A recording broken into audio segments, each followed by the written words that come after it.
Hello friends, welcome back to my YouTube channel Sahil Pandey academy में। Friends, आज के इस सेशन में हम लोग 8 अक्टूबर के करंट अफेयर्स की बात करेंगे। जो भी इम्पोर्टेंट पॉइंट्स होंगे या क्वेश्चंस होंगे वो इस वीडियो में कराए जाएंगे आपको। चलिए बिना देरी के वीडियो शुरू करते हैं। हमारा पहला क्वेश्चन है, उड़ीसा में तेंदुओं की संख्या बढ़कर कितनी हो गई है? इसका उत्तर होगा ऑप्शन ए 696। उड़ीसा में तेंदुओं की संख्या में 22% की वृद्धि हुई है। 2022 और 2024 के बीच यह 568 से बढ़कर 696 हो गई है। नेक्स्ट क्वेश्चन है, चिकित्सा या फिजियोलॉजी 2024 के नोबेल पुरस्कार से किसे सम्मानित किया गया है?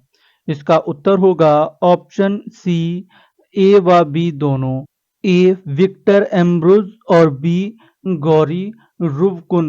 इन दोनों को फिजियोलॉजी और चिकित्सा का नोबेल पुरस्कार दिया गया है। वैज्ञानिक विक्टर एम्ब्रोज और गौरी रुवकुन ने माइक्रो आरएनए की खोज की और पोस्ट ट्रांसक्रिप्शन जीन विनियमन ने इनकी भूमिका के लिए फिजियोलॉजी या मेडिसिन में 2024 का नोबेल पुरस्कार जीता है। विजेताओं का चयन स्वीडन के कारोलिस्का इंस्टीट्यूट मेडिकल यूनिवर्सिटी की नोबेल असेंबली द्वारा किया गया है।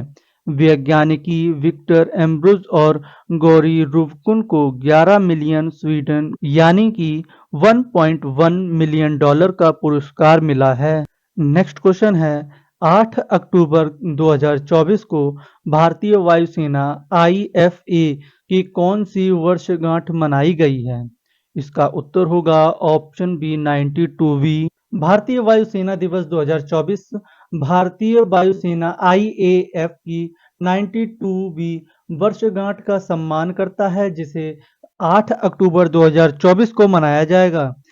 इस वर्ष का उत्सव भारतीय वायुसेना सक्षम सशक्त आत्मनिर्भर थीम पर आधारित है। वायुसेना के स्थापना की बात करें तो 8 अक्टूबर 1932 में इसकी स्थापना हुई थी। इसका जो मुख्यालय है वह नई दिल्ली में स्थित है और सेना के जो प्रमुख हैं air chief martial Amarpreet Singh और जो उप प्रमुख हैं वो एसपी धारकर हैं। और इसका जो मोटो है, touch the sky with glory. Next question है, मध्य प्रदेश सरकार के द्वारा किशोर कुमार सम्मान 2023 से किसे सम्मानित किया गया है? इसका उत्तर होगा ऑप्शन सी राजकुमार हिरानी। मुन्ना भाई एमबीबीएस और 3 इडियट जैसी फिल्म के लिए मशहूर राजकुमार हिरानी को मध्य प्रदेश सरकार की ओर से 2023 के लिए किशोर कुमार सम्मान दिया जाएगा। यह पुरस्कार समारोह 13 अक्टूबर को किशोर कुमार की 37वीं पुण्यतिथि के अवसर पर उनके गृहनगर खांडवा में आयोजित किया जाएगा। किशोर कुमार सम्मान प्रख्यात पार्श्व गायक एवं हरफन मौला कलाकार की स्मृति में स्थापित किया गया था। फ्रेंड्स, आइए अन्य पुरस्कारों के बारे में जानते हैं। दादा साहेब फाल्के 2024 से किसे सम्मानित किया गया? तो मिथुन चक्रवर्ती को सम्मानित किया गया। रेमन मैग्सेस पुरस्कार 2024 मिला है हायायो मियाजाकी को। अंतर्राष्ट्रीय बुकर पुरस्कार 2024 मिला है जेनी एर्पेनबेक को। आईफा 2024 में सर्वश्रेष्ठ अभिनेता का पुरस्कार मिला है शाहरुख खान को। अगर यह किस मूवी के लिए मिला है तो यह जवान मूवी के लिए मिला है। सर्वश्रेष्ठ अभिनेत्री का पुरस्कार मिला है रानी मुखर्जी को। एबेल पुरस्कार 2024 मिला है मिशेल टेलाग्रेन को। यह फ्रांस से संबंधित है। 2024 में फिजी के सर्वोच्च सम्मान companion of the order of Fiji से किसे सम्मानित किया गया है? तो यह पुरस्कार द्रौपदी मुर्मू को दिया गया है। वर्ष 2024 में आईओसी द्वारा ओलंपिक ऑर्डर से किसे सम्मानित किया गया है? तो यह अवार्ड जो है अभिनव बिंद्रा को मिला है। नेक्स्ट क्वेश्चन है, विश्व कपास दिवस 2024 कब मनाया गया है? तो इसका उत्तर होगा ऑप्शन बी 7 अक्टूबर को। विश्व कपास दिवस हर साल 7 अक्टूबर को मनाया जाता है। इस दिन का उद्देश्य कपास की खेती और उससे जुड़े समुदायों की समस्याओं पर जागरूकता बढ़ाना। पहला विश्व कपास दिवस 2019 में जिनेवा में मनाया गया था। 2024 में विश्व कपास दिवस की 5वीं वर्षगांठ है। 2024 की जो थीम है, अच्छे के लिए कपास। वर्तमान में भारत दुनिया का सबसे बड़ा कपास उत्पादक देश है। नेक्स्ट क्वेश्चन है, नागालैंड ने 25वें हार्नबिल महोत्सव समारोह के लिए किसे भागीदारी देश बनाया है? इसका उत्तर होगा ऑप्शन बी, वेल्स। नागालैंड सरकार ने हार्नबिल महोत्सव के आगामी 25वें संस्करण के लिए वेल्स को सहयोगी देश में से एक के रूप में चुना है। मुख्यमंत्री नेफ्यू रिपो, जो कि नागालैंड के मुख्यमंत्री हैं, ने कार्डिफ के वेल्श सरकार, ब्रिटिश काउंसिल और वेल्स आर्ट्स इंटरनेशनल के प्रतिनिधियों के साथ समझौते पर हस्ताक्षर करने के साथ ही इसकी घोषणा की है। हॉर्नबिल उत्सव हर साल 1 से 10 सितंबर के बीच नागालैंड में मनाया जाता है। यह त्योहार कोहिमा जिले के अंतर्गत नागा विरासत गांव किसामा में एक मंच पर नागाओं की स्मृति, संस्कृति, विरासत और परंपरा को प्रदर्शित करता है। फ्रेंड्स, आइए इन्हीं करंट अफेयर्स को और भी डिटेल में जानते हैं। हमारा पहला करंट अफेयर है अवार्ड्स से। मेडिसिन के नोबेल प्राइज का ऐलान हुआ।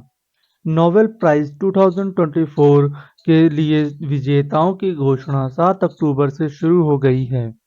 2024 में मेडिसिन के नोबेल पुरस्कार के लिए विक्टर एम्ब्रोज और गैरी रुबकुन के नाम का ऐलान हुआ है। आइए इनको और भी डिटेल में समझते हैं। दोनों जीव विज्ञान अमेरिकी मूल के हैं। दोनों जीव वैज्ञानिकों ने 1993 में माइक्रो आरएनए की खोज की थी। माइक्रो आरएनए से पता चलता है कि शरीर में कोशिका कैसे बनती हैं और काम करती हैं। इंसान का जीन यानी कि डीएनए और आरएनए से बना होता है। माइक्रो आरएनए मूल्य आरएनए का हिस्सा होता है। नोबेल प्राइज देने वाली कमेटी ने कहा था कि इनकी दी गई एमआरएन टेक्नोलॉजी से बनी कोरोना वैक्सीन के जरिए दुनिया कोरोना महामारी से निकल पाई है। कोरोना के वक्त पहली बार ऐसा हुआ था जब एमआरएनए टेक्नोलॉजी पर बेस्ड वैक्सीन बनी थी। इसे बायोएनटेक और मॉडर्न ने बनाया था। नोबेल प्राइज में 11 मिलियन स्वीडिश क्रोनर यानी कि लगभग 8.90 करोड़ रुपए का कैश प्राइज दिया जाएगा। 1901 में जब नोबेल पुरस्कार की शुरुआत हुई, तब से 2024 तक मेडिसिन की फील्ड में 2029 लोगों को इससे सम्मानित किया जा चुका है। इंसान के शरीर में माइक्रो आरएनए के बिना सेल और टिश्यू डेवलप नहीं हो सकते। माइक्रो आरएनए से साधारण बदलाव होने की वजह से कैंसर, डायबिटीज जैसी बीमारियां होती हैं। माइक्रो आरएनए की जीन कोडिंग में म्यूटेशन होने की वजह से इंसान के शरीर में सुनने की क्षमता, आँखों और शरीर बनावट में समस्या आती है। पिछली बार मेडिसिन का नोबेल प्राइज कैटलिन कारिको और डू बिसमैन को मिला था। हमारा अगला करंट अफेयर है नेशनल से। मालदीव के राष्ट्रपति मुइज्जू ने पीएम मोदी के साथ द्विपक्षीय बैठक की। प्रधानमंत्री नरेंद्र मोदी ने 7 अक्टूबर को मालदीव के राष्ट्रपति मोहम्मद मुइज्जू से मुलाकात की। इस दौरान द्विपक्षीय संबंधों को मजबूत करने पर व्यापक चर्चा हुई। पिछले साल खराब दौर से गुजरने के बाद दोनों देशों के बीच संबंध मजबूत हुए हैं। आइए इनको और भी डिटेल में समझते हैं। इससे पहले राष्ट्रपति मुइज्जू का सोमवार को राष्ट्रपति भवन में औपचारिक स्वागत किया गया। इस दौरान उन्हें गार्ड ऑफ ऑनर दिया गया। इस मौके पर प्रधानमंत्री मोदी भी मौजूद थे। इसके बाद मुइज्जू राजघाट स्थित महात्मा गांधी की समाधि पर गए और श्रद्धांजलि अर्पित की। बैठक में दोनों पक्षों के बीच अच्छे संबंधों को बढ़ावा देने और बनाए रखने पर विस्तार से बात हुई। दोनों पक्षों ने भारत सरकार द्वारा समर्पित वर्तमान पहलों की प्रगति की समीक्षा हुई। इसके अलावा ऐसे रास्ते तलाशने पर भी चर्चा हुई जिससे दोनों देशों के मौजूदा डेवलपमेंट के हिसाब से फायदा पहुंचे। जून की शुरुआत में प्रधानमंत्री नरेंद्र मोदी के शपथ ग्रहण समारोह में भाग लेने के लिए मुइज्जू की यह दूसरी भारत यात्रा है। मुइज्जू ने पिछले वर्ष इंडिया आउट अभियान के तहत राष्ट्रपति चुनाव जीता था। मुइज्जू चीन समर्थक रुख के लिए जाने जाते हैं। हमारा अगला करंट अफेयर है अपॉइंटमेंट्स। अजीत विनायक गुप्त जर्मनी में भारत के नए राजदूत। अजीत विनायक गुप्ते को जर्मनी में भारत का अगला राजदूत नियुक्त किया गया है। इसकी जानकारी विदेश मंत्रालय ने सोमवार 7 अक्टूबर को दी है। अभी तक अजीत विनायक गुप्ते मिस्र यानी कि इजिप्ट में भारत के राजदूत थे। यह नियुक्ति जर्मन चांसलर ओलाफ स्कोल्ज की इस महीने के अंत में होने वाली भारत यात्रा से पहले की गई है। जर्मनी को आधिकारिक तौर पर फेडरल रिपब्लिक ऑफ जर्मनी कहा जाता है। यह मध्य यूरोप का एक देश है। यह रूस के बाद यूरोप में दूसरा सबसे अधिक आबादी वाला देश है। यह यूरोप संघ का सबसे अधिक आबादी वाला सदस्य राज्य है। जर्मनी की राजधानी और सबसे बड़ा शहर बर्लिन है और इसका वित्तीय केंद्र फ्रैंकफुर्ट है। हमारा दूसरा अपॉइंटमेंट है प्रकाशमान सिंह राउत नेपाल के चीफ जस्टिस बने। नेपाल के राष्ट्रपति रामचंद्र पौडेल ने 7 अक्टूबर को प्रकाशमान सिंह राउत को देश का नया प्रधान न्यायाधीश नियुक्त किया। राष्ट्रपति कार्यालय शीतल निवास में आयोजित एक विशेष समारोह में पौडेल ने चीफ जस्टिस राउत को पद एवं गोपनीयता की शपथ दिलाई। आइए इसको और भी डिटेल में समझते हैं। जस्टिस प्रकाशमान सिंह राउत का जन्म 31 मार्च 1961 को उदयपुर नेपाल में हुआ था। इन्होंने 1 अगस्त 2016 को नेपाल के राष्ट्रपति द्वारा सुप्रीम कोर्ट के जस्टिस के रूप में नियुक्त किया गया। जस्टिस राउत के पास नेपाल लॉ कॉन्सेप्ट त्रिभुवन विश्वविद्यालय नेपाल से लॉ में ग्रेजुएशन की डिग्री है। साल 1983 से 2016 तक उन्होंने नेपाल के सुप्रीम कोर्ट में एक वकील और वरिष्ठ वकील के रूप में काम किया। एक वकील और वरिष्ठ वकील के रूप में उनकी विशेषज्ञता सिविल आपराधिक संवैधानिक मामलों और रिट में थी। इसके अलावा उन्होंने सार्वजनिक निगमों और प्राइवेट संस्थानों में कानूनी सलाहकार के रूप में कार्य किया। 2006 में वह सुप्रीम कोर्ट बार एसोसिएशन के अध्यक्ष बने। हमारा अगला करंट अफेयर है बैंकिंग से। आरबीआई की मॉनेटरी पॉलिसी कमेटी की मीटिंग शुरू हुई।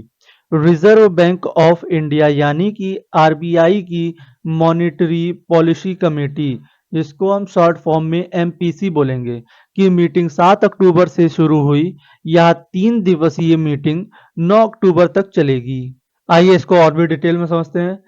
सरकार ने 1 अक्टूबर को मॉनेटरी पॉलिसी कमेटी में राम सिंह, सौगत भट्टाचार्य और नागेश कुमार सहित 3 नए बाहरी सदस्यों की नियुक्ति की है।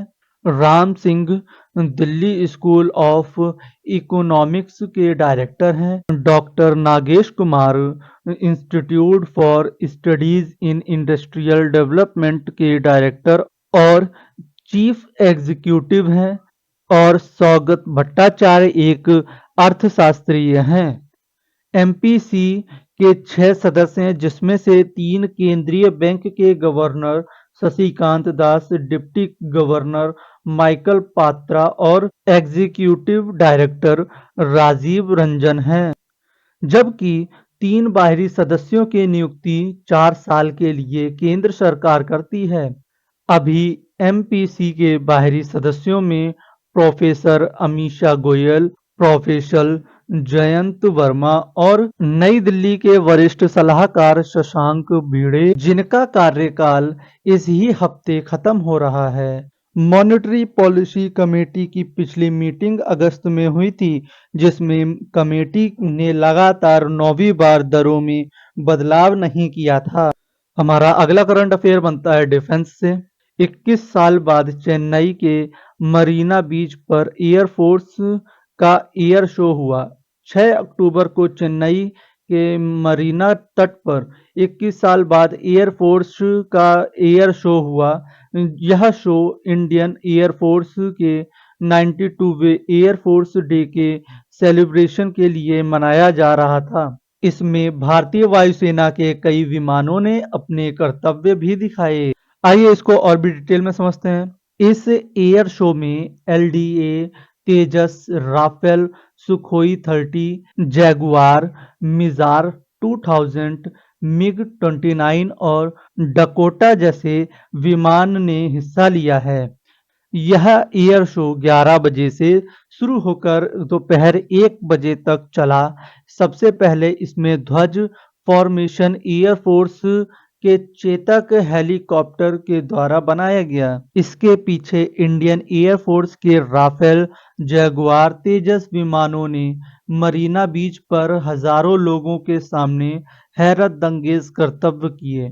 इस मौके पर तमिलनाडु के chief minister M A. Stalin, deputy chief minister Udhayanidhi Stalin, air chief marshal A P. Singh, कई मंत्री और सदस्यों के साथ वरिष्ठ अधिकारी भी मौजूद थे। इस शो को लिम्बिका बुक ऑफ वर्ल्ड रिकॉर्ड में भी शामिल किया गया है। आमतौर पर एयरफोर्स का सालाना शो दिल्ली में होता है। हालांकि 2022 में एयरफोर्स शो को चंडीगढ़ में और 2023 में प्रयागराज में किया गया था। इसके बाद इस साल चेन्नई में एयरपोर्ट शो करने का फैसला लिया गया। 92वें एयरफोर्स डे के सेलिब्रेशन के दौरान भारी भीड़ और गर्मी के चलते 5 लोगों की मौत हो गई, जबकि 200 से ज़्यादा लोग बेहोश हो गए। फ्रेंड्स, अगर हमारी वीडियो अच्छी लगी हो तो लाइक, शेयर एंड सब्सक्राइब करिएगा। मिलते हैं आपको नई वीडियो के साथ में।